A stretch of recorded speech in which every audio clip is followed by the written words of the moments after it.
All right. It says we are live. I just want to preface today that I'm by myself. So if you leave a comment, I'm going to try to see it.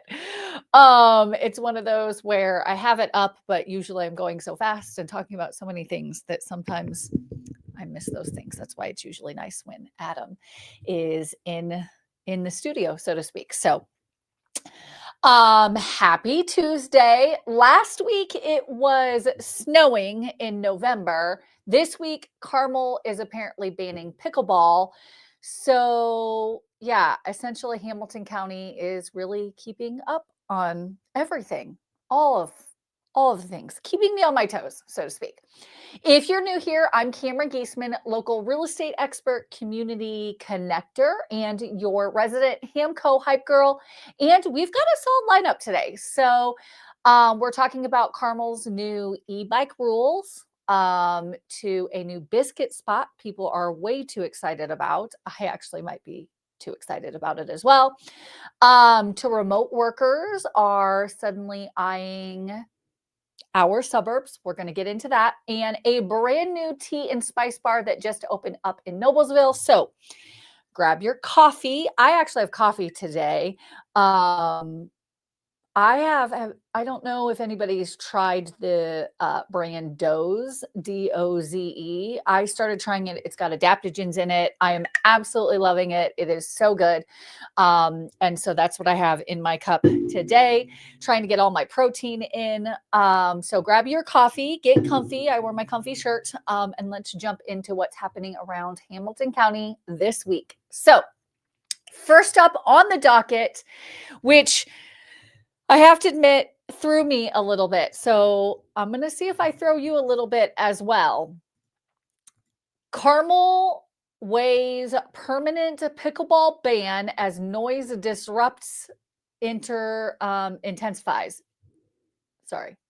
Pickleball. Let's start over. Carmel weighs permanent pickleball ban as noise dispute intensifies. Okay, so I saw this. I search content every day, each week, to be able to bring you, the viewer, information on what's happening in Hamilton County. And I always search the main 4 cities, since this is the HamCo roundabout and we talk about all things around Hamilton County.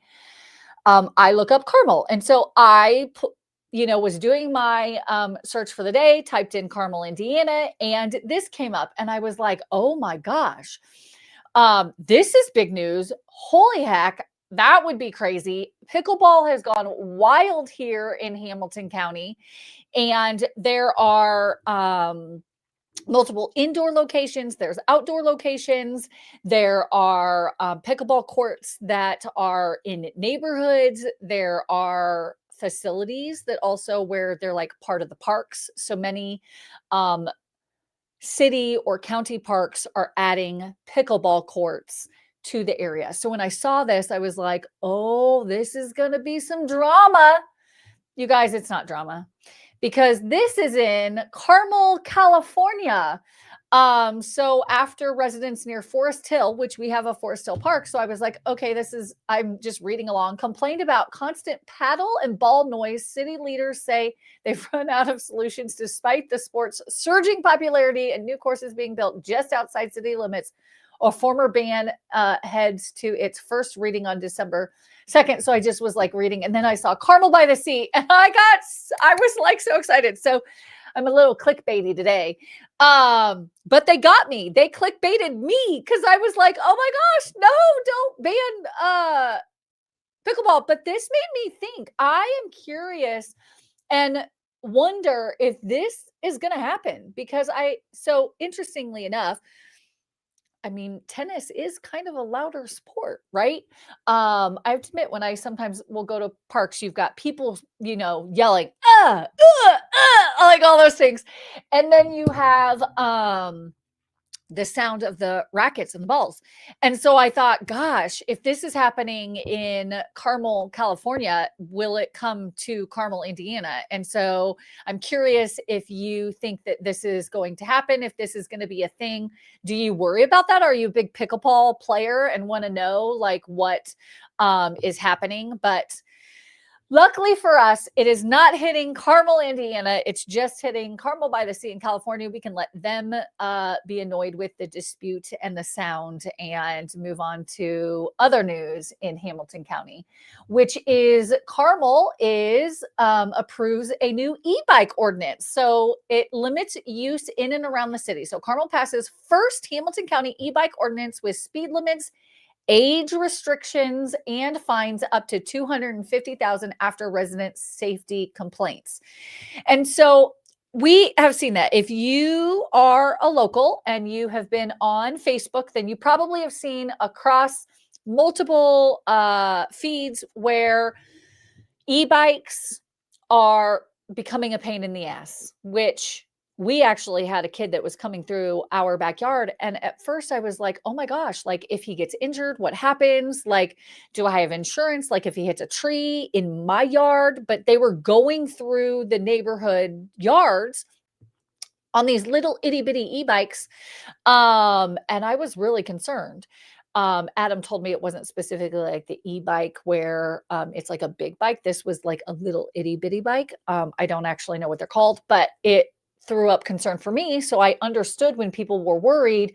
And they do go, I mean, they can go fairly fast. So I am glad to see this. I actually think that other cities are going to end up implementing this, especially now. So 2 weeks ago, I posted on all 4 cities. So Fishers, Noblesville, Westfield, Carmel, they all have a connected trail now. So you can go essentially, I mean, you could just ride on all the trails that connect through. And so I think from an e-bike rider, they would want to use these trails. And so I could see it becoming an issue. And so I won't be surprised. Carmel's starting it, kind of like Fishers started the 10% rental cap last year or earlier this year, which that does go into effect January 1. So I'm very interested to see how that pans out.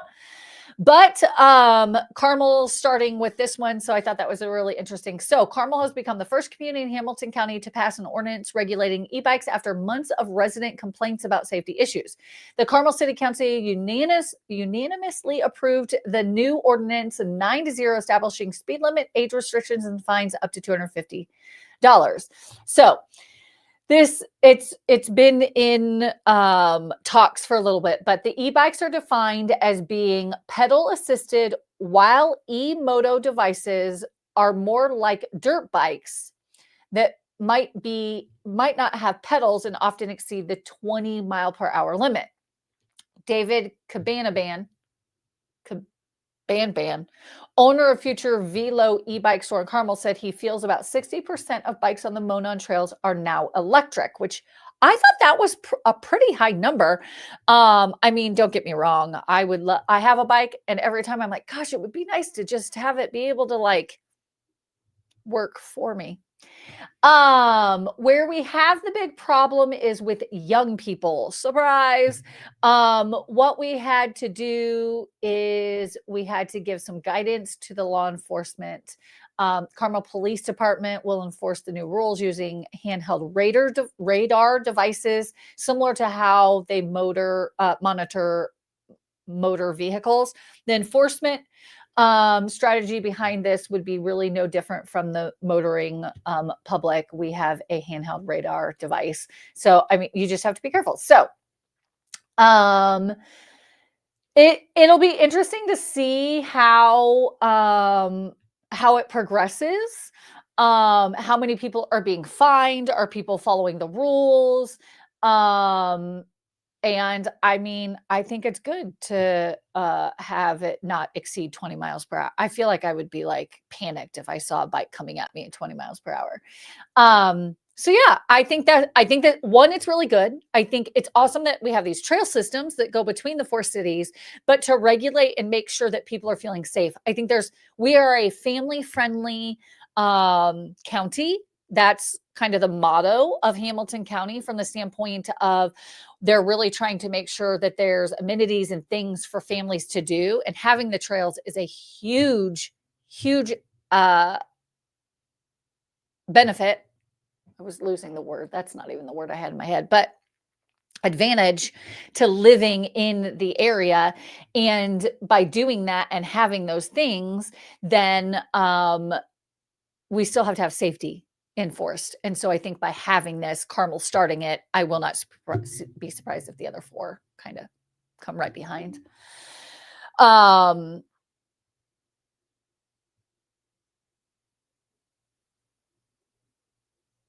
Sorry, I just got a text from Adam. He's not local, but he's watching. And so he's giving me an update, which I absolutely love. That's good. Sorry, it's choppy.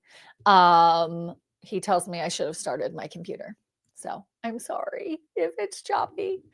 Okay, next up in our news of Hamilton County is north of 98 Roundup, Vicious Biscuit among restaurants opening in north suburbs. Now, I didn't know what this was. To be honest, I was like, oh, that so I'm gluten-free. So anytime I hear anything that's like Italian or bread, so biscuits, donuts, anything like that, I kind of hesitate a little bit because I'm like, oh, that's annoying.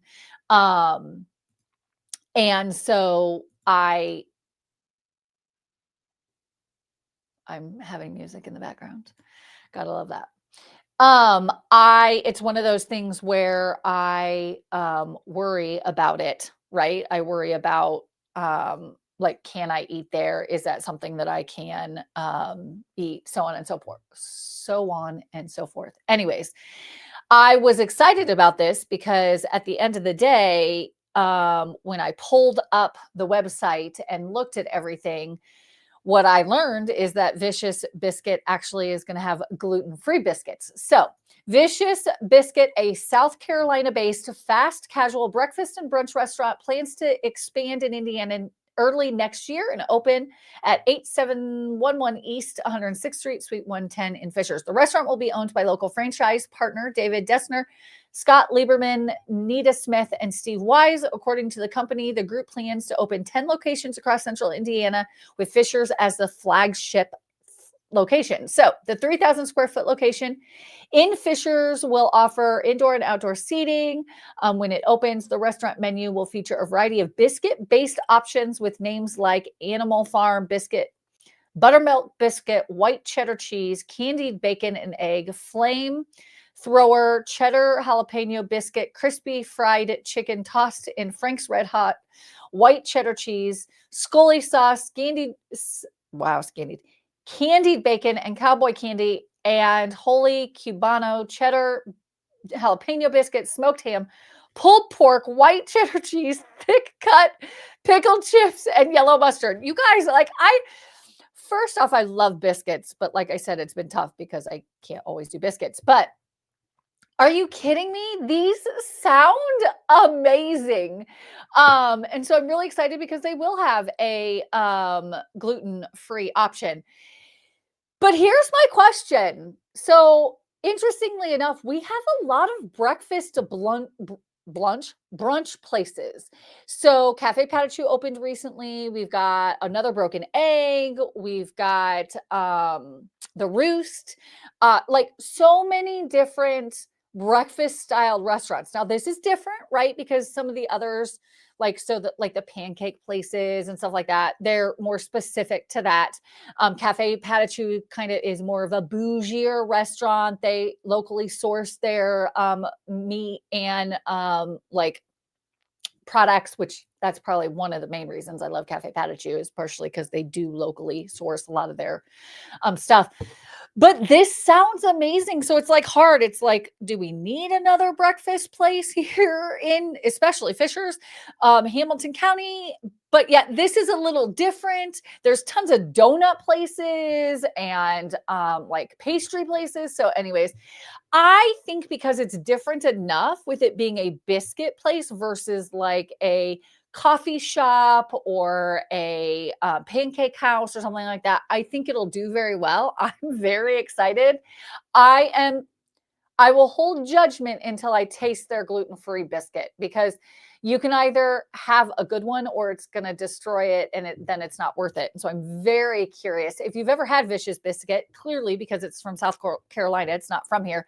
I want to know if you've had the gluten-free, like, I need news on if it's worth it for me to go. I think for everybody else, if you like biscuits and the sounds of what it is going to have, it sounds amazing. Like, candied bacon, cowboy candy. Like, are you kidding me? Sounds amazing. I can't wait to hear the reviews. It says opening up early next year. So I'm really excited for Vicious Biscuit. It has been getting a lot of news or a lot of traction online in like Facebook groups and stuff. So I'm excited about that. Let's see. Next up, I'm multitasking. This is hard, you guys. I'm wondering let me know if the feed is better. I was trying to close out a bunch of other. So you know how you have Adam makes fun of me because I have 800 tabs open. And so I closed all those tabs. So I'm curious if it's not as jumpy now because I closed out a ton of tabs. He always makes fun of me. Look at that Vicious Biscuit. That's the flamethrower. One of the items that's going to be available. Like, that looks amazing. It looks like fried chicken. I think that's what I said it was. Okay. Next up on what is going on in Hamilton County. If you haven't noticed, we have a lot of remote work locations that are around, especially like Hamilton County. There's quite a few also downtown. But Co-working Cafe put out this article that just kind of goes through where are the best cities for telecommuting. I will say before I jump into this, one of the benefits of like Noblesville has a program where if you relocate here and you are a remote worker, that you will actually get money for moving to Noblesville. So I think this is a huge advantage where if we already have telecommuting locations or co-working spaces, then it even is better for people moving to Noblesville. So Fishers, Indiana ranks first when it comes to economic performance with a strong income and the lowest unemployment rate. It also has some of the lowest co-working costs in the nation, coming in third place with an average of $100 for open workspaces and dedicated desks. So it kind of goes through and it talks about, Atlanta and Texas, Colorado, Salt Lake. But it says in the years since the world first adapted to large-scale remote work, the once experimental new normal has solidified into a lasting reality. According to recent findings from the WFH Research Survey of Working Arrangements and Attitudes, a significant portion of the workforce continues to operate beyond the traditional office, with around 13% of full-time employees now working fully remote and an additional nearly 27% maintaining a hybrid schedule, which I feel like that's what I hear a lot in this area. It's kind of like a hybrid schedule where you can work from home, but occasionally you have to go in. Across industries and regions, remote and hybrid models have evolved from temporary solutions into core components of modern business operations. So that said, although remote work allows people to work from virtually anywhere, not all locations are equally suited to support it. And so then it kind of goes in to talk about the type of workforce and what there is. And then this is the top cities for remote workers. So Carmel is in there as well. So Carmel actually got 6th place. Fishers got 7th. And so I wanted to go down and talk about, there it is. So in a landscape dominated by coastal tech hubs, 2 Midwestern neighborhoods are quietly redefining what it means to work remotely. Indiana neighbors Carmel and Fishers stand out as the only cities from the Midwest. So all of the Midwest, we got the 2, right? And they happen to be in the same county. This is why I stress so much how awesome Hamilton County is. Ranked Indiana neighbors Carmel and Fishers stand out of the cities of the Midwest that cracked the national top 10 for remote workers, ranked 6th overall. Carmel has built its reputation on balance. The city pairs the charm of suburban living with the backbone of a digitally corrected economy. In fact, nearly one quarter, so 24% of its workforce operates remotely, supported by strong fiber coverage, 60%, a median income of $71,866, and an unemployment rate of just 2%. With average rents of $14.51 and a long-standing reputation for livability, Carmel has become a model for how affordability and opportunity can coexist. Then in Fishers, it took 7th place, providing that progress, a forward-thinking economy, and community development don't need a big city skyline. Its median income tops $70,000, and its unemployment rates sit at a remarkable 1%, signaling a strong and steady economy. Though it offers fewer co-working spaces, Fishers compensates with community-focused growth and a close-knit spirit that keeps residents connected, no matter where they work. Together, Carmel and Fishers are added potentially to the remote works scene in the Midwest, showing that Indiana is the future of work, feels both grounded and full of possibilities. So there you go. I mean, I think Hamilton County is one of the best places in the nation. I would challenge anybody that comes up against me on that for so many reasons.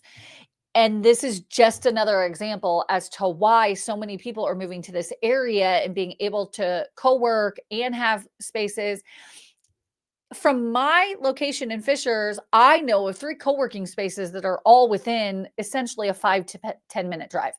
So, we might not have as many as what it's stating as some of the other areas, but clearly we have enough for us to be able to be hitting that top 10 places to work. So you can see here, it's interesting from the point scaling they used, co-working space density 12 and 4. So clearly there's actually more in Carmel, which funny enough, I don't know where all of them are. It makes me want to actually explore that for clients. And then share of remote workers, 24% than 26 in Fishers. So funny enough, there's more workers, remote workers in Fishers than there are at Carmel. And then median income, which I feel like that seems a little low actually, but that's the numbers they're giving. Cost of living index 93, that's about right. And then our rentals are usually a little bit lower. You can see that we're lower than Atlanta, Texas, of course, Boulder, Colorado, North Carolina. Are we the cheapest? Yeah, we're the least expensive in all of them, right? They're the 2 least expensive from a rental perspective. So even if you move here, you rent and then you co-work and then determine, a lot of people will move here, will rent for a period of time, and then they determine, oh my gosh, this place is so amazing. It's Hamilton County. Yay. I agree with them. And then they decide to buy. So it's kind of nice to see how that works. So I found that interesting that we got 2 of our cities on the top 10. So go Hamilton County. Okay. Next up on the docket is the Spice and Tea Exchange. I love tea. I think that it's funny because in Europe, that's all they drink. And I don't think that we have really good tea and spice locations. And so I got really excited when I saw this. So Noblesville resident Justin and Kelly Hexamere opened the Spice and Tea Exchange at 950 Logan Street, November 14th with a ribbon cutting. The store is family operated and sells from fresh herbs, spices, and loose leaf teas, and features a tea bar, which that sounds so fun. I feel like you could do like a girls' date night out and go, try all these different teas. I am going to have to send it to my book club and we should do like a book club there.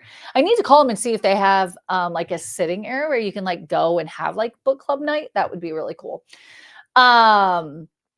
The store is family operated, and I already said that. The Spice and Tea Exchange also has franchises in New Albany and Valparaiso. So that's kind of fun that there's multiple locations. Let's see, does it really? was trying to think. I don't think there was really anything else. It just kind of says that they're excited about it. And it's just that one picture. So I'm excited to go in there. I think it's a unique thing because we really don't have that here. So if you're a tea fan or want to try different spices, this is a great option for you. Okay. Next up is we're kind of shifting because the beginning part is kind of the fun stuff. I always try to start with the fun stuff for you guys and then move into kind of the data of real estate. Maybe I should switch that up sometime. I don't know. I don't know if people normally jump on for the data portion or for the fun part, but I try to at least give you a splattering of multiple things. But the next topic is about what is coming to Westfield. So real estate developer Thompson Thrift announced November 17th that another apartment complex, you guys, the apartment complexes, will be built at the intersection of US 31 and 191st Street in Westfield. The development review will include 350 apartments averaging 1,000 square feet. Thompson Thrift said it will offer 1, 2, and 3 bedroom apartments with the expectation of opening in February 2027. So it's a while. Westfield continues to stand out as one of the fastest growing and most desirable communities in the country, stated Josh Purvis, managing partner for Thomas Thrift Residential. With its strong demographic, high quality of life, and recognition as one of the best places to live, Westfield is an attractive place for new residents, blah, blah, blah, blah. 23-acre development. And it'll have so much. So it is adjacent to IMMI's corporate headquarters at the same intersection. Will be spread across 6 buildings and feature a fitness center, a 24-hour social hub space, a heated swimming pool, electric fire pits, a dog park with a grooming station, a community grilling area, a business center, and a conference room. What I have found with a lot of these apartment complexes that are coming in, they're trying to have it be more of an ecosystem versus just apartment complexes with nothing there. This is a pretty developed apartment system or apartment complex. I like seeing these when we get clients who ask, where are there places to rent? It's kind of tough, right? Because it really depends on what you're looking for. My question to them is, are you going to have ones that are furnished so that if you have like traveling nurses or people that are staying that don't want to have the furniture, like, is that going to be part of the equation? We hear a lot of times, why is Hamilton County building so many apartment complexes? And I think because the city is trying to bring in businesses and have it be a hub for either technology or pharmaceuticals or whatever the industry might be, you have to have infrastructure of people. Westfield currently is a lot smaller than Fishers and Carmel, and so they're trying to grow drastically. They're actually, interestingly enough, I was looking at some data, and we're going to get into this a little bit, but year-to-date new home permits include 925 in Westfield. That is a lot of new home permits. That means there's a shit ton of building that's going on in Westfield. Whereas if you look at the other cities, Carmel, there were 242, Fishers 304, Noblesville 541. So Noblesville is also growing at kind of larger leaps and bounds than Fishers and Carmel. And then Zionsville is 163, Brownsburg was 331, Lawrence is 68, and then Indianapolis is 1218, so 1,218. So very interesting to kind of see how new builds, like, I really just pulled that data partially because of Westfield. I mean, to see that Westfield has 925 versus all the other cities are well under 500, that is shocking to me. But it's not shocking in the sense that I'm not surprised that Westfield is the highest and they have the most permits being pulled, because Westfield is just blowing up. And we, if you're considering Westfield, I do recommend going back and watching some of our videos of the like pros and cons of Westfield, and just specific information about Westfield, because I do go in depth on what are some of the cons of Westfield. Although Westfield is great, I think that, it is getting on a lot of It's getting a lot of recognition, kind of like Fishers and Carmel is. It's growing really fast, but it's going to have growing pains, and there's some of those concerns. So I go through some of those in some of our like talking head videos or videos that talk about specific areas, or like Westfield versus Carmel and some of those videos. So I highly recommend that you look into those. Okay. As we then move into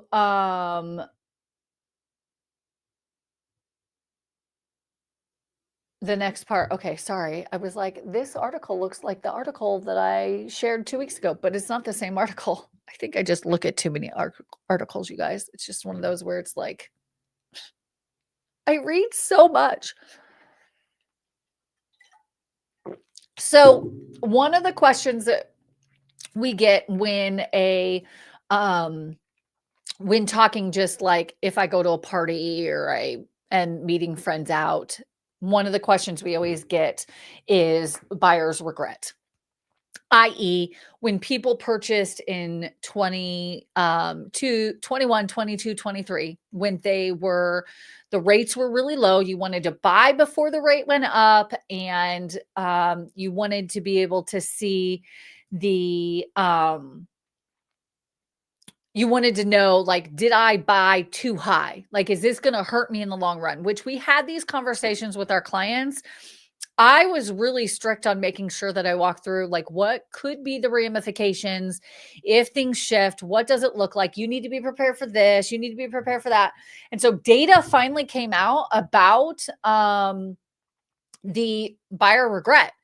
And so, because we haven't really had this data yet. And so I got really kind of giddy and excited about this, which I know is super cheesy, but I like data and I like to be able to know kind of what's going on. So realtor.com kind of put out a kind of like press release talking about the regret varied sharply by age, and highlighting, and this article highlighting how experience and life stage influenced home buyer satisfaction. So it kind of goes into here. So boomers, 60% reported no regrets at all, citing only minor concerns like home maintenance or higher than expected household costs. That doesn't surprise me. Honestly, boomers are a demographic that, for the most part, they have equity, right? So when they were moving, most of them weren't really tacking on a high interest rate. And or if they were tacking on a high interest rate, they probably, for boomers, have seen interest rates double that, right? So like my parents, their first house, I think their interest rate was like 12 or 15%. So like they're seeing 6% or 7% and going, I mean, it's still cheaper than what we paid for before. And I think that's where unfortunately, a lot of agents at the same time also want to like the data that they would put out, or that they would say to someone, is, well, rates are higher. Well, for a boomer, that's okay, right? They've seen it higher. Whereas some of us, like I had never seen interest rates in the 12s and 15s, right? Like that wasn't something that happened. And so from that perspective, it's hard to see those numbers, but for someone else who has seen those, it's no big deal. It goes on to say Gen Xers, 45% reported no regrets, with top issues echoing boomers, maintenance and budget strains.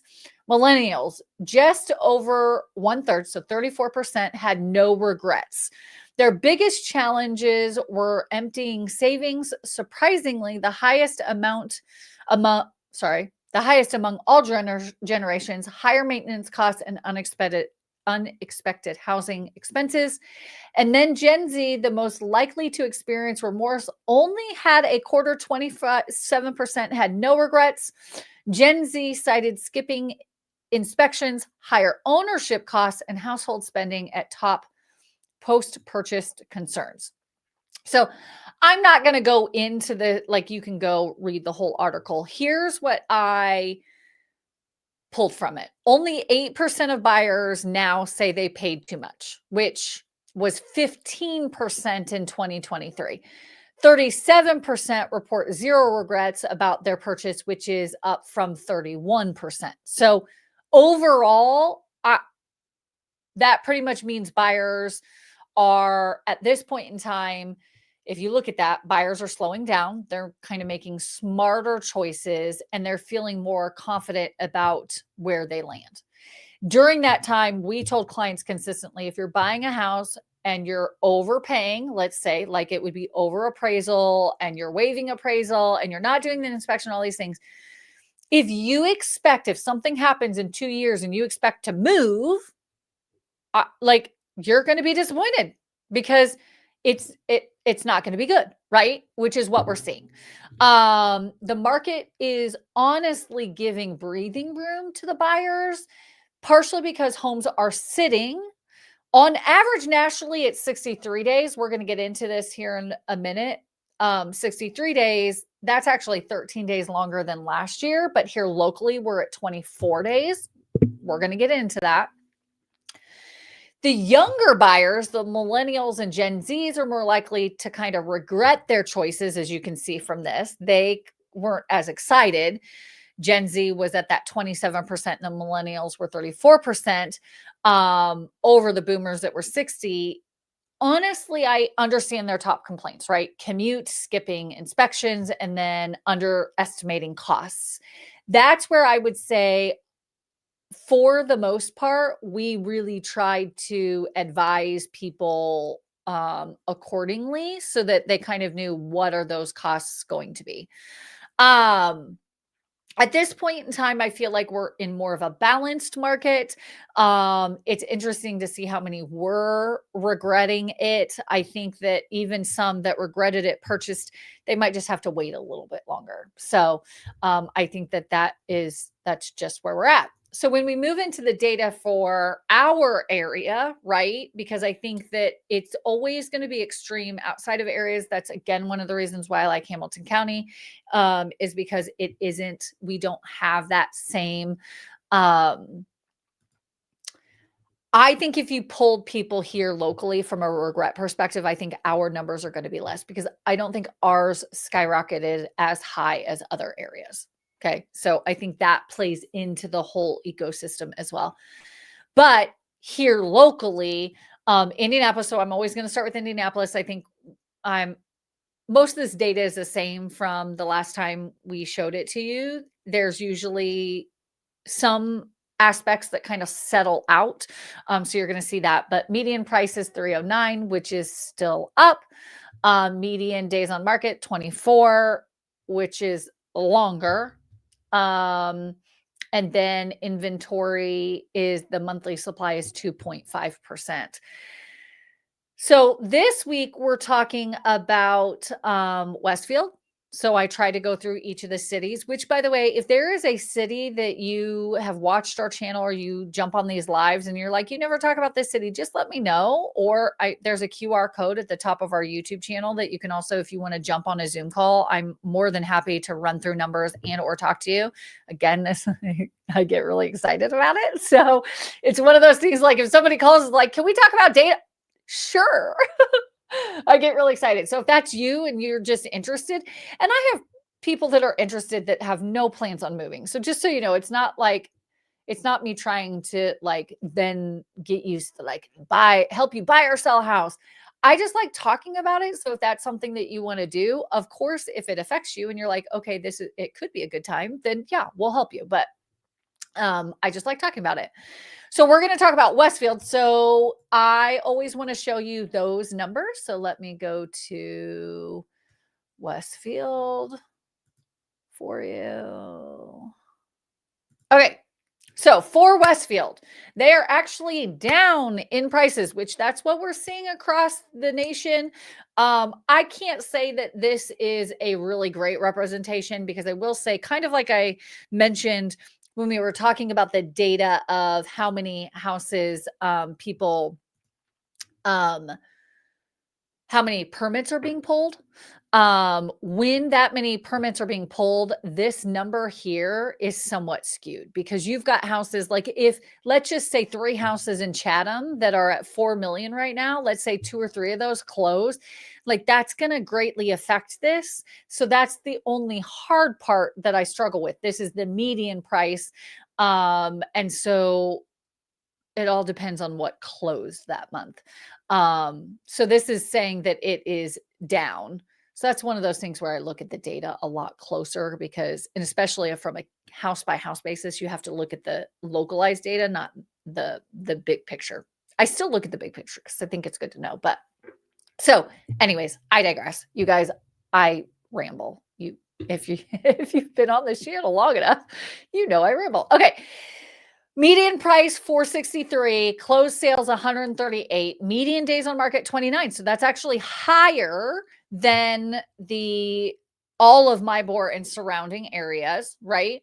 I don't really look at list price and or even price per square footage. I can go into that with you specifically if you have questions about that. New listings are down, which I have an assessment. I was talking to an agent the other day about this because we are seeing a slowdown. And with that slowdown comes the questions of like, are we a buyer's market? And that's what I try to address here each live. And so here's my assessment. We are seeing a quicker slowdown for multiple reasons, right? Because everybody's like, gosh, it's so slow. We always get slow in the wintertime, you guys. It happens. But this happened, the slowdown happened way earlier than I think everybody expected, partially because the government shut down. So when the government shut down, people started to hesitate.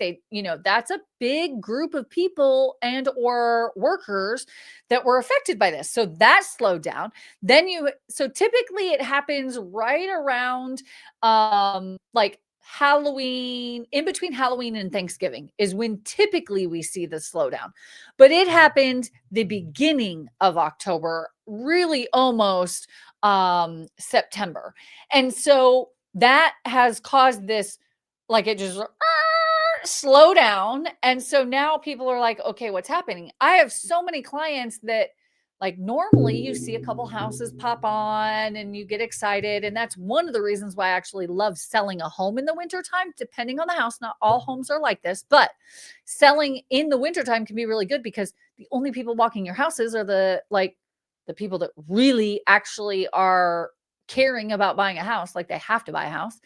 And so you have more serious buyers and you tend to have more serious sellers as well. And so sometimes I feel like it's a more realistic market during the winter versus the craziness that sometimes can ensue during the summer. And so this is an example of like, there aren't as many listings, but the active inventory is up 4.3% at 294. And then your month supply is down at 2.1. So it's interesting to kind of see how this is going to like balance itself out over the next few months. Cause this is October's data, right? Cause we don't have November's yet. And Westfield is an equation into that, like it being able to see kind of where it is going to ebb and flow from city to city. Westfield definitely is exploding, right? With over 900 permits pulled, which brings me into what houses to show you, because the problem is almost all the houses are new construction. Like I would say from about 500, well, all the way up to the 4 million, but like that, like 600,000 to $1 million, it's practically all brand new builds. There aren't that many resale homes. So I wanted to show you one of the least expensive homes that's in Westfield, which is this house at 931 Mainstone Avenue. So to find a house under 300,000, if I go back to this, right, the median is 463. So you've got to have some houses that are lower than that. And you do. There's this one here, which is super cute. It is in Maple Village, which is a really great community. And it is, it looks to be somewhat updated and or maintained, right? They've got LVP flooring. It looks like, fresh paint. It looks like LVP is everywhere in this house. Could be a rental, but somebody just posted, is this Carmel in California? Yes. At the beginning of the show, I mentioned that it is Carmel, California, not Carmel, Indiana. I'm so excited, but they got me. They got me. Total clickbait from that perspective. Anyways, so this house super cute. It's it's a little ranch, but if you're wanting to get into Westfield School District and you don't have that $6, $7, $8, $9, $4 million budget, then that plays into it. And this is that LVP is all the way through. The other thing that I always like to show you, which I'll always try to remember to do, is to show you the location. And so I thought this was a really great location because it is south of 32. So Chatham is up here. And so it's kind of nice to be able to, be a little bit closer to the hub of the Carmel Westfield intersection, so to speak, which is right here. So all of this is like shopping and dining. And then this is 146th Street. So you're, maybe 5-10 minutes to all of the shopping and dining, which is really great. And you're in that lower price point, 3 bedrooms, 2 baths, 1,215 square feet. Now, I always look on days on market. So here's this one. This one is a little bit longer. It's been 68 days. The original list price was 3,099. I think they probably overshot it. Too bad they didn't start right at 300. That would have been my recommendation. A lot of times I always want to look at the data and determine that. But whenever you're about 5 to 10 to 15, depending on the house, of a round number, 300, I would price it straight at 300. I wouldn't do 299.9 because now if somebody starts their search at 300 in Westfield and searches up to 400, let's call that their range, they've now missed it because $100. So that is a Midwestern or old school way of thinking of listing it in the 999. I understand the philosophy or the thought pattern of people want to see a 2 versus a 3. I get that. But because of $100, you're now missing a demographic, like a larger pool of people that are wanting to look at stuff. So that's just kind of my little tidbit for today. And if you've watched this, I've probably said it before. Again, we do a lot of new construction, and one of the last ones I'm going to show you is a new construction home, but I wanted to at least show you alternatives to new construction because I think that there are those possibilities in Westfield. This one also has been listed for a while. I'm not really sure why, because it is a really unique and cool home. It's 17320 Juliet Drive or Road. And I just...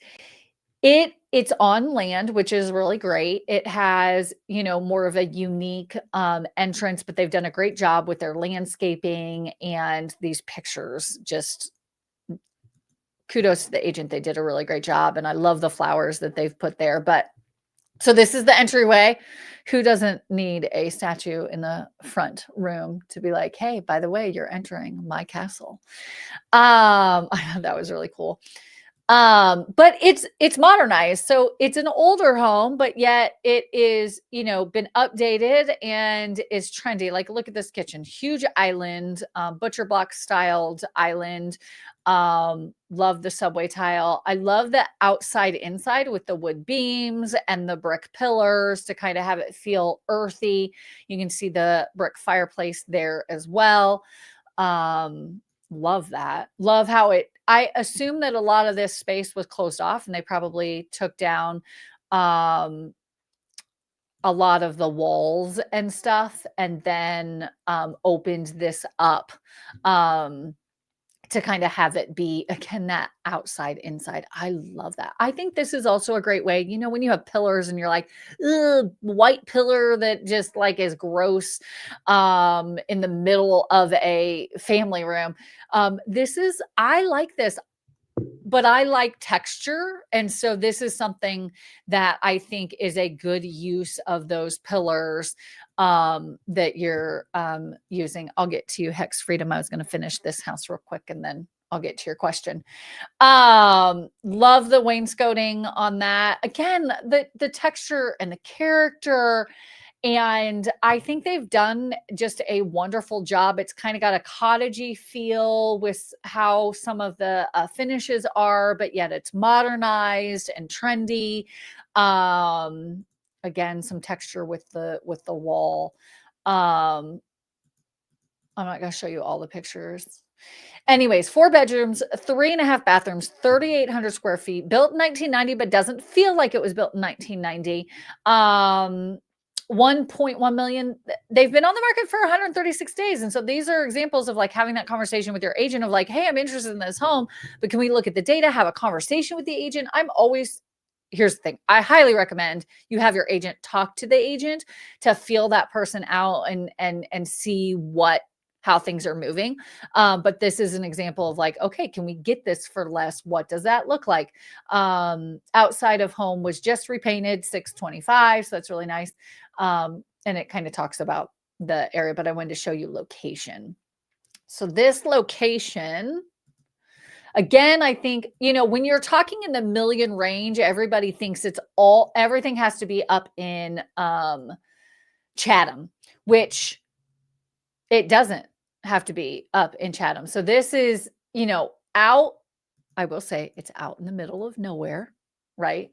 But I like that because you're not around anybody, right? Let's see if I can change it to aerial. There you go. Like woods, farmland. You don't have to be in the hustle and bustle of everybody.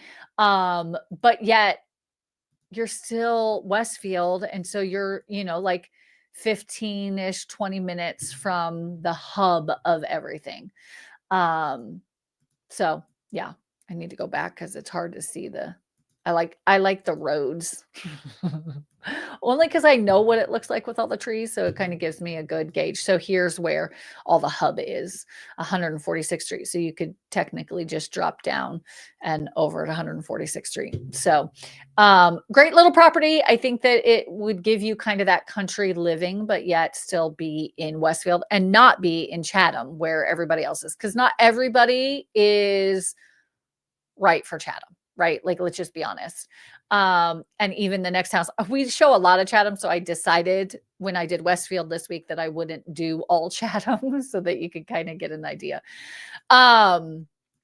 So Hex, you mentioned that you used to live, Hex Freedom, I don't know your name, but used to live in California. Can't pay me enough to go back. Not surprised. They don't like pickleball there. They like to protect their golf sport, which is interesting. So in that article, it kind of talks about everybody wants pickleball, like, because it's huge. Everybody likes it. They just don't like the sound of it. And so, like, we have 24/7 Dink that you could go. It's an indoor pickleball place here locally. I don't blame you. I was born in California. I was born in Fresno. I lived there for 11 years. And then my parents moved to Indiana.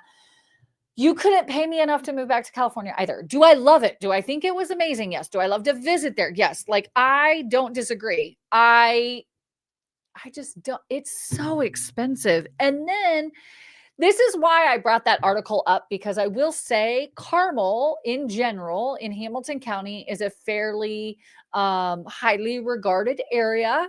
It is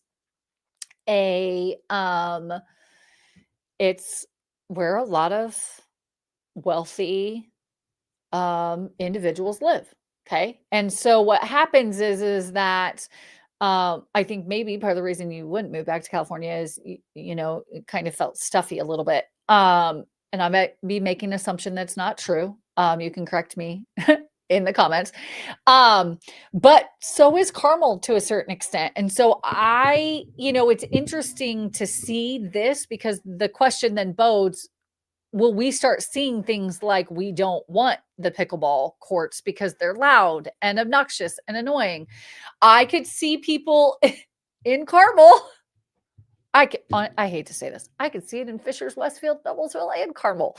But I will say, when I saw that, the first thing when it popped up, I was like, oh, that's going to be a debate. And so, and technically in California, it hasn't technically gone through of like, they're going to close it down. It's just, there's a lot of people that are irritated with it. So, Okay, moving on to the last house of the show is this house at 1236 Emerald Viking Court. Now, this is in the Valley View at Viking Meadows. Viking Meadows, there's multiple sections of Viking Meadows, kind of like Chatham. And this part of Viking Meadows was always one of my favorites because it's kind of like hidden back in there. You have big estate, like land. So it's not just like on a half an acre. You have land. It's pretty private between the houses. And it's rare that houses in this neighborhood pop up. It also is in a phenomenal location. So I'll show you that too. But let's go through the pictures here. I love stone. I don't know why did it. Let's reload that, guys. I don't know why it wouldn't go through. Let's see if it does this. Okay. I love the stone. I love the color of the house. So you can kind of see here, see how it's on kind of a larger lot. And it has a pond behind. That's not a great representation of it, but like see how the back, like that's just, look at that. That's gorgeous. And stone all the way around and a wood door and a brick driveway. It's just gorgeous. It's also vacant, so it's move-in ready for you. Hardwood floors. Again, I love the woodwork and the bringing the outside in. It just feels warm. All these colors. So I was meeting with a client this week that is going to be building, and we went through um,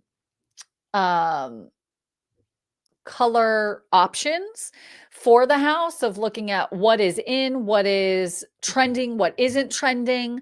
I look at all that because I really like to try to make sure, especially if I have a client that's wanting to sell their home and we've got to remodel or do some things, I want to make sure that I'm staying on trend to make sure that we're moving forward. Brick and warm tones are coming back. It's not all white on white on white. And yet I think if you have a white on white, you can accessorize and or do design aesthetics within the home to warm it up without having to paint it. Love this kind of like bronzy countertop. I don't know what that is, but that is gorgeous. The dual refrigerator, freezer, looks like a scullery or a secondary pantry space. Office. This must be the primary bathroom, bedroom.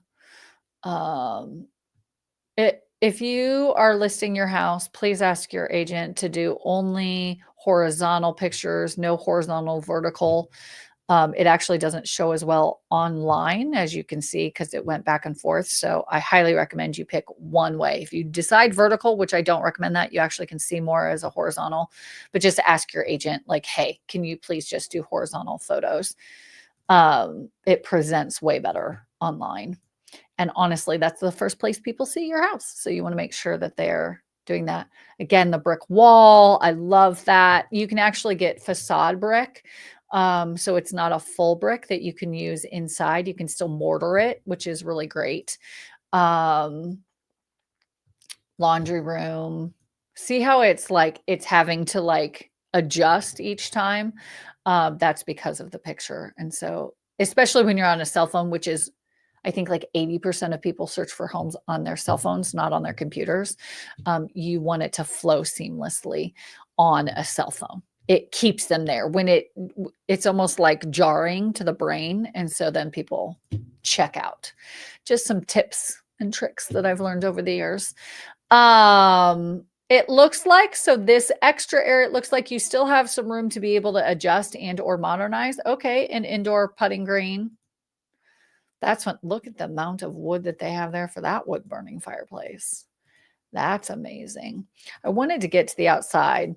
This outside is stunning. Like, look at that. And they've got a pergola down there. It all backs up to the pond. That's a huge lot, right? You don't see those types of lots in some of the other neighborhoods. And or when you purchase in a property like this, you also don't have all of the additional fees of the golf course. So that's one of the things why I wanted to show you alternative options. This is sitting on 1.25 acres, by the way, which I know I mentioned that it was on land. Okay.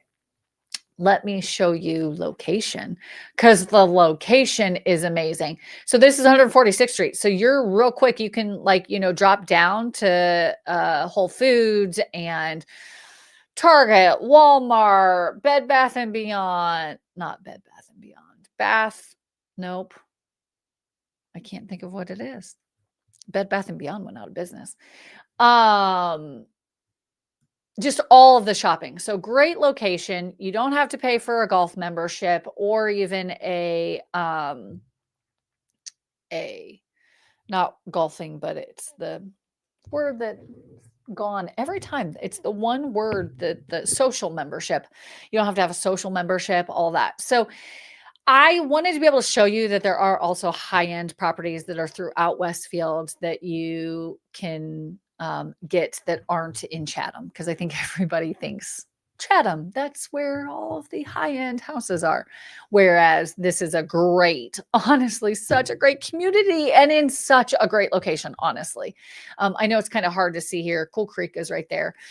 You're still really close to Grand Park. It's right over here. Downtown Westfield is super close, which they're fixing all of that up. So that's really great. So yeah, anyways, I just wanted to kind of show you the 3 different locations that there are, so that you can kind of, gauge with